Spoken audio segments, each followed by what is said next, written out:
Tak je 8:45. Predkapela dohrala. Nejakí lokálni chlapci. 5 bicie, klávesy, basa, 2 gitary.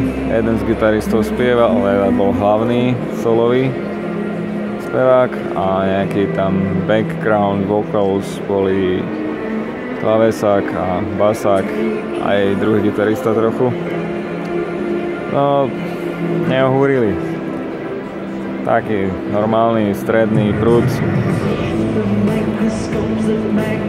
Ale neurazili takisto. Momentálne prebiehajú prípravné práce hore na tých svetlách.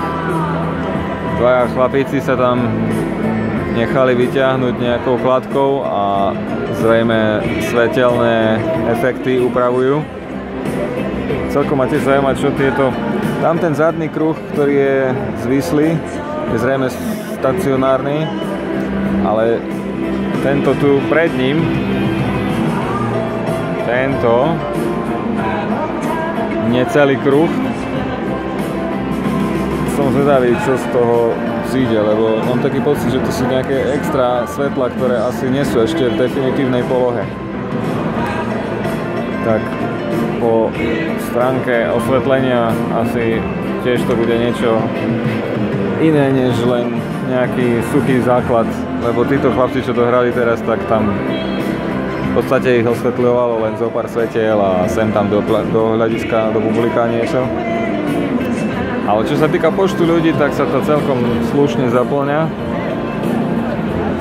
A to, že je vypredané, je celkom uveriteľný fakt, alebo informácia, pretože aj v mojom rade myslím, že tu vedľa mňa sú teraz 2 miesta voľné, ale pani a pán, čo tam sedeli, asi si len odskočili na nejaké ďalšie pitie alebo čosi. Mala tu pani vedľa v tejto tu džurke pohár s nejakou, neviem čím, limonádou alebo čím. Tak možno sa išli len dozásobiť. A bude určite dobrá atmosféra, lebo ľudia sa trošku chytali aj na tých londýnskych chlapcov a sami londýnski chlapci sa vyjadrili, že keď začínali pred 10 rokmi a pred 5 albumami, pretože momentálne vraj majú už 5. album, že aj Electric Light Orchestra im boli vzormi a idolmi a že je pre nich veľká česť koncertovať s nimi. No a v rámci poslednej pesničky už aj ten solový spevák alias gitarista tiež. To som ešte asi nezažil, ale nevadí.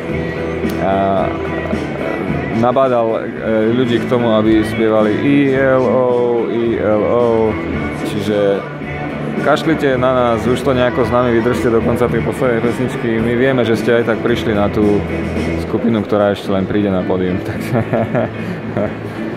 asi si chlapci boli vedomí toho, že no, na nich prišlo asi málo ľudí a väčšina z týchto, neviem, odhadol by som to na, keďže na Muse, kde bolo taktiež vypredané, ale aj tu boli diváci, keďže pódium bolo tamto tak po šírke, po strede, bolo 21 000 ľudí, tak čo ja viem, teraz by to mohlo byť nejakých 15, 16, ak teda všetky miesta budú obsadené, ktoré môžu byť obsadené.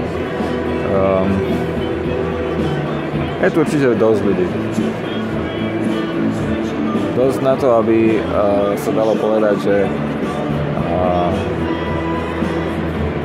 ELO je skupina, ktorá priláka aj do také veľkej haly, ako je táto,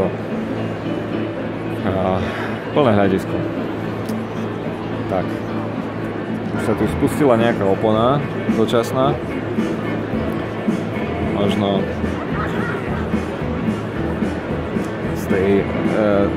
z tamtej zadnej strany bude nejaká zaujímavá projekcia viditeľná, ale ak tam niečo naozaj bude, tak ja si to asi nevychutnám, keďže som kde som.